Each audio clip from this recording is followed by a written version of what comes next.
हरे कृष्ण, राधे राधे। हिंदू वर्ष का पहला महीना जो जगत जननी जगदम्बा माँ अम्बा की साधना, शक्ति और नई ऊर्जा का प्रतीक है।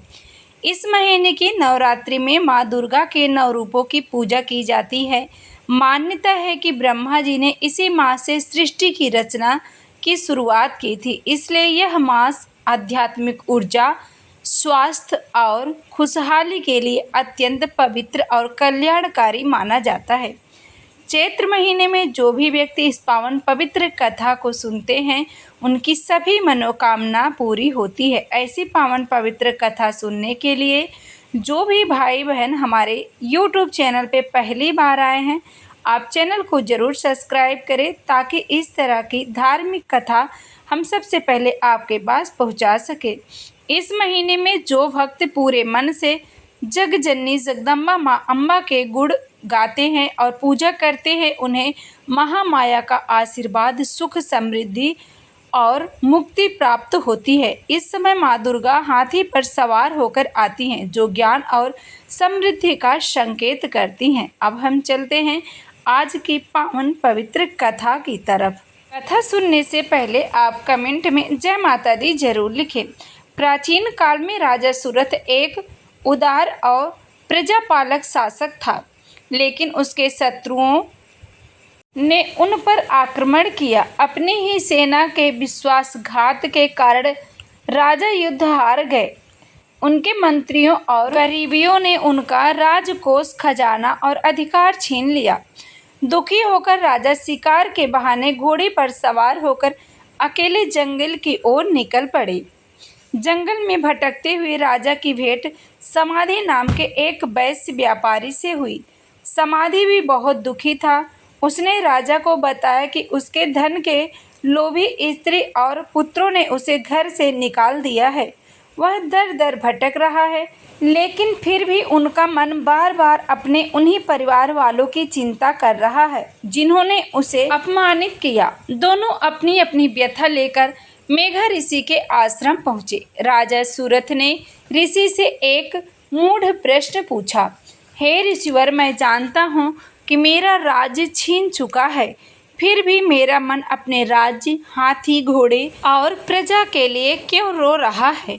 और यह वैश्य जिसे इसके परिवार ने निकाल दिया है, वह भी उन्हीं की चिंता क्यों कर रहा है? हम जानते हुए भी इस मोह के जाल में क्यों फंसे हैं? मेघा ऋषि ने मुस्कुराकर कहा कि यह सब महामाया का प्रभाव है। उन्होंने समझाया कि भगवान विष्णु की योग निद्रा शक्ति ही इस संसार की मोह माया के जाल में बांधती है।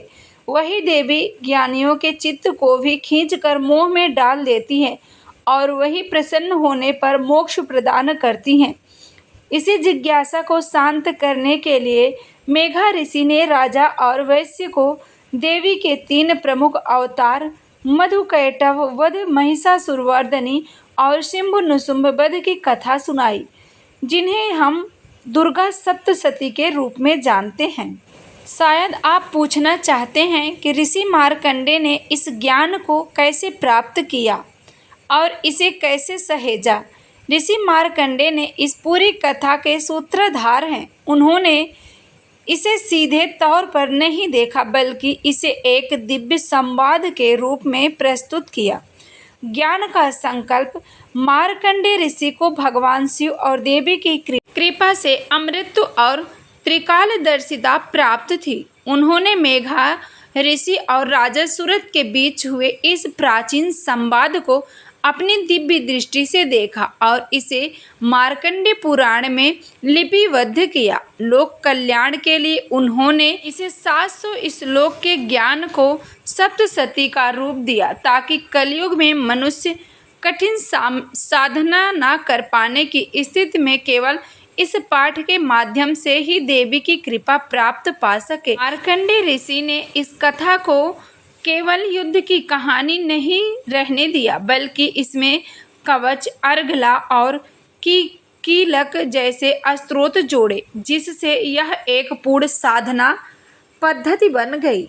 मेघा ऋषि की कथा सुनने के बाद सूरथ और समाधि वैश्य ने नदी के तट पर मिट्टी की देवी प्रतिमा बनाकर कठिन तपस्या की। देवी प्रकट हुई। देवी ने राजा सूरत को उनका खोया हुआ राज्य वापस दिलाया और अगले जन्म में सर्वाणी मनु बनने का वरदान दिया। समाधि वैश्य को देवी ने तत्व ज्ञान मोक्ष प्रदान किया, जिससे वह सांसारिक मोह से मुक्त हो जाएं। तो जो भी व्यक्ति चैत्र महीने के इस पावन पवित्र माह में इस धार्मिक पवित्र कथा को सुनते हैं, उनकी सभी मनोकामना पूरी होती है। उनके ऊपर माँ जगत जननी जगदम्बा का आशीर्वाद सदैव बना रहता है, क्योंकि जो चैत्र का महीना है ये बहुत ही पावन और पवित्र है। इसमें भगवान रामचंद्र जी और माँ जगत जननी जगदम्बा की आराधना करने से सभी दुख दूर होते हैं और घर में सुख शांति समृद्धि बनी रहती है। ऐसी धार्मिक पवित्र कथा सुनने के लिए चैनल को ज़रूर सब्सक्राइब करें और इस वीडियो को आप ज़्यादा से ज़्यादा शेयर करें। कमेंट में जय माता दी ज़रूर लिखें।